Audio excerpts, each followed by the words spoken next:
তীর্থ পর্যটনের তালুকে লাইফলাইনকে সম্প্রসারিত করতে চান মমতা বন্দ্যোপাধ্যায়। সেজন্য 2001 সালে রেলমন্ত্রী থাকাকালীন মমতা বন্দ্যোপাধ্যায় তারকেশ্বর থেকে বাঁকুড়ার বিষ্ণুপুর এই 82.5 কিলোমিটার রেল প্রকল্পের শিলান্যাস করেন।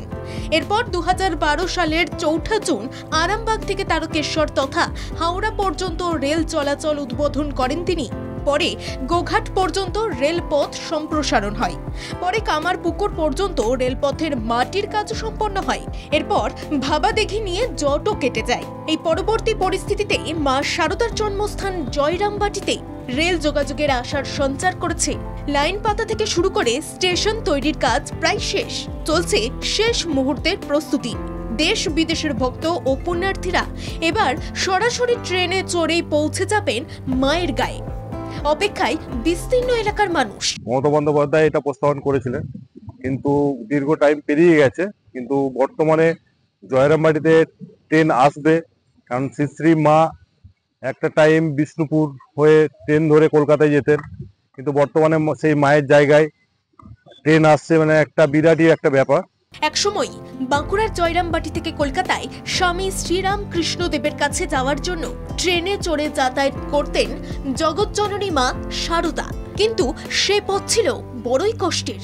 জয়রামবাটি থেকে গরুর গাড়িতে চড়ে প্রায় 40 কিমি পাড়ি দিয়ে পৌঁছতে হতো বিষ্ণুপুর স্টেশনে।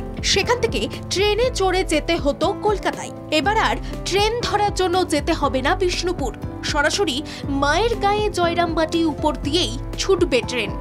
জয়রামবাটিতে মাতৃ মন্দিরের আদলে তৈরি করা হয়েছে সুদৃশ্য স্টেশন।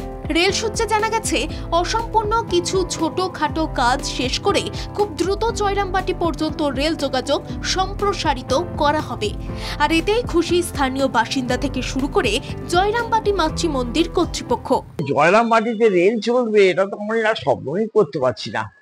আজকে আমি এই 60 বছরের ভেতরে আমি রেলের যখন শব্দ পাই তখন ভাবি যে হায় ঠাকুর, হায় মা, তুমি দেখো যে তোমার দেশটা কি হচ্ছে। সকলের দাবি, সারা বছরই দেশ বিদেশের বহু ভক্ত ও পুণ্যার্থী জয়রামবাটি মন্দিরে আসেন। এলেও এতদিন রেল যোগাযোগ না থাকায় যে সমস্যায় পড়তে হতো তাদের, এবার তা দূর হবে। পাশাপাশি রেল যোগাযোগ শুরু হলে বদলে যাবে এলাকার আর্থিক সামাজিক পরিবেশও। কৈলাস বিশ্বাসের রিপোর্ট, বাংলা জাগো।